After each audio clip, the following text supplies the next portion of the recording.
the fundamental basic physics problem with arch supports. 15 years ago, in 2011, I attended the International College of Applied Kinesiology meeting in Bordeaux, France. The meeting was awesome. I got to meet a whole bunch of legends of AK, several of whom are sadly no longer with us. And I also learned a heap of cool techniques and concepts which I still use in practice to this day. And I got to tour France and Italy and experience some of the architectural marvels and history that those countries are so rich in. Australia has an incredibly rich Indigenous history, but when it comes to impressive architecture, well, the Opera House and the Harbour Bridge, as cool as they are when they're covered in fireworks on New Year's Eve, they're pretty much all we have. One theme was omnipresent, and that theme was arches. The earliest evidence of arch construction, made from mud brick, was in Mesopotamia around 2000 BC, and they were minimally used by the ancient Egyptians. But it was really the Romans who mastered their load-bearing properties and scaled their use as a core architectural strategy. They were evident everywhere we went throughout France and Italy. Now, this was long before better balanced orthotics existed, so my interest in them was purely historical at this point.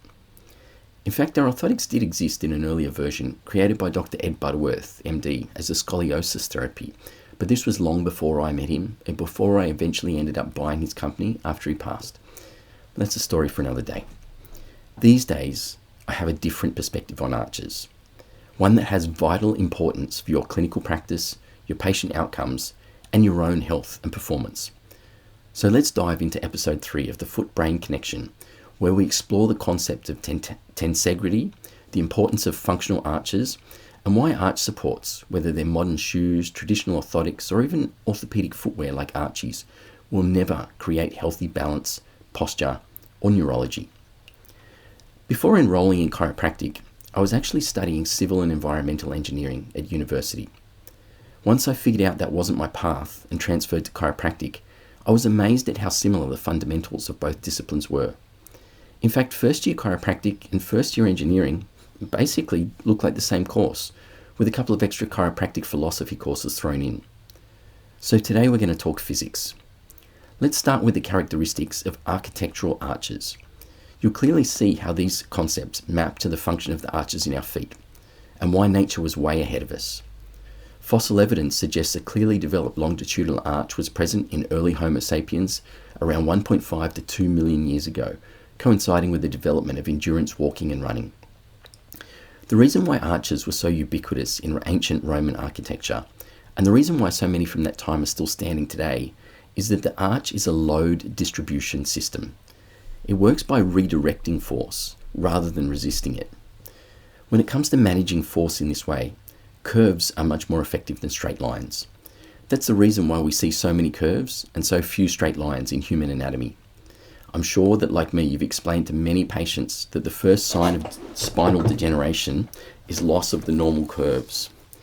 Once they begin to straighten, we lose our shock absorbers and our ability to manage gravity effectively.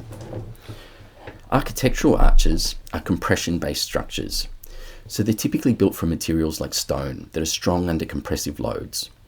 The equivalent in our body is our bones. These are our load-bearing elements. Tom Myers, author of the book Anatomy Trains, refers to them as islands of compression floating in a sea of balanced tension. We're going to explore this idea much more when we get into the concept of tensegrity. In my daily practice of applied kinesiology, we use different challenges to isolate which tissue is compromised. By putting a force into the body and then testing a muscle, we can measure how well the nervous system reacts or responds to that force. Dysfunctional ligaments weaken under stretch. Dysfunctional cartilage weakens under compression. And dysfunctional bone weakens to a shock or a shearing force. If you give a short, sharp thump over a compromised area of bone, and the nervous system will immediately display an inhibited muscle response. And yes, bones can be dysfunctional, usually after a previous knock or injury. You'd be surprised how common it is. If a patient has an issue and the cause doesn't seem to be in the muscles or joints, give this test a try. You might just uncover a problem that you were previously missing. Thanks to Dr. Joe Schaefer, who originally taught me these tissue challenge mechanisms. They're just a super useful diagnostic aid that I use in practice every single day. Anyway, back to arches. When it comes to mechanical arches, the key to their load-bearing capabilities is the capstone. This is a specially shaped stone that sits at the center of the arch and unifies it into a single system rather than just a stack of individual units. The capstone converts vertical load or gravity into lateral compressive forces across the entire arch. It doesn't hold the arch up, it locks all the other stones into compression. It spreads the load symmetrically across the arch, preventing stress concentration and ensuring no single stone bears too much load. It's usually wedge-shaped, so that gravity increases its stability. The more the system is loaded, the more stable it becomes. The capstone doesn't support the arch, it activates it. The same thing is true when it comes to our feet. In the human foot, the capstone is the midfoot, the talo-navicular cuneiform complex. These bones together form a wedge shape and operate much like the capstone in an architectural arch. Where the human foot differs is that it's designed to move and to absorb and multiply ground reaction forces, turning them into efficient propulsive force. By the way, we covered this mechanism in detail in my previous email, The Real Cause of Every Acute and Chronic Injury. I'll put a link to it in the comments below. In an architectural arch, the placement of the capstone converts downward force or gravity into both a vertical and horizontal component. This is how it spreads the force throughout the structure. Thick walls and strong abutments are required to ground out this force. In the human foot, we have an advantage that stone arches lack: the addition of tensile elements to absorb these forces. Our feet aren't simply bony arches, they're also made up of muscles and fascia. This is a critical difference. By having these tensile structures, the intrinsic foot muscles and the plantar fascia, pulling inwards on either end of the arch, we effectively counterbalance the horizontal forces, eliminating the need for solid, immovable abutments, which is great news if we want to actually walk anywhere. As amazing as arches are for distributing force, they have one critical weakness. And this leads me to the key point of today's issue of the foot-brain connection. The one force that a mechanical arch is unable to tolerate is an upwards or superior force. If you push upwards on the capstone, you undermine all of its properties. You pop it out and the whole arch collapses. Now, fortunately, when it comes to architecture, this is unlikely to ever be a problem. After all, gravity only goes in one direction. However, when we consider feet, the same is simply not true. In fact, the whole support paradigm of modern shoes and traditional orthotics is based on the idea of placing something under the arch to support it, which then pushes up into the foot, providing the exact upwards force that arches are mechanically unable to tolerate. When we use supportive structures like arch supports or metatarsal domes, we are completely undermining the mechanical properties of the arches in our feet. We're effectively replacing the arches with an external support instead of activating them. And we all know what happens when you externally support something in the body, right? The body just conserves energy and ceases to do that thing for itself. It becomes reliant on that support.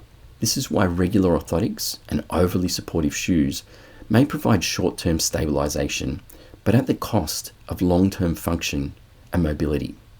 Not to mention the neurological cost of dampening the sensory input and reducing the muscular and fascial activation. Once I got my physics and engineering brain wrapped around these concepts, I was simply no longer able, in good conscience, to prescribe traditional orthotics. It's why I've still got a $15,000 gait scanner sitting in my garage just gathering dust. I wasn't even able to bring myself to sell it. There are some things in life that once you see it, you can never unsee it. And this was one of those things for me. And it doesn't just apply to patients who wear traditional orthotics. It applies to basically everybody who wears modern arch supporting shoes. And let's face it, that's pretty much all of us and pretty much all of our patients. With the exception of barefoot shoes. These are personally the only shoes that I wear, and they're the only shoes I allow my kids to wear. With every step they take, with every minute on their feet, your patient's shoes are providing an upwards force that is directly undermining the integrity of the arches in their feet and having a negative impact on their posture, their balance, their neurology, and their overall health and performance. Hopefully today I've given you something to think about as you head into clinic to serve your patients this week. I was going to cover another key aspect of how the body manages force, the concept of tensegrity. This is a strain distribution system that operates on every level, from muscles and fascia, right down to cells, cytoskeleton and molecules. It's a fascinating subject, and one I've realised probably needs a whole episode, or probably even a whole book really, to cover effectively, so I'm going to save it for next week. Until then, have an awesome week.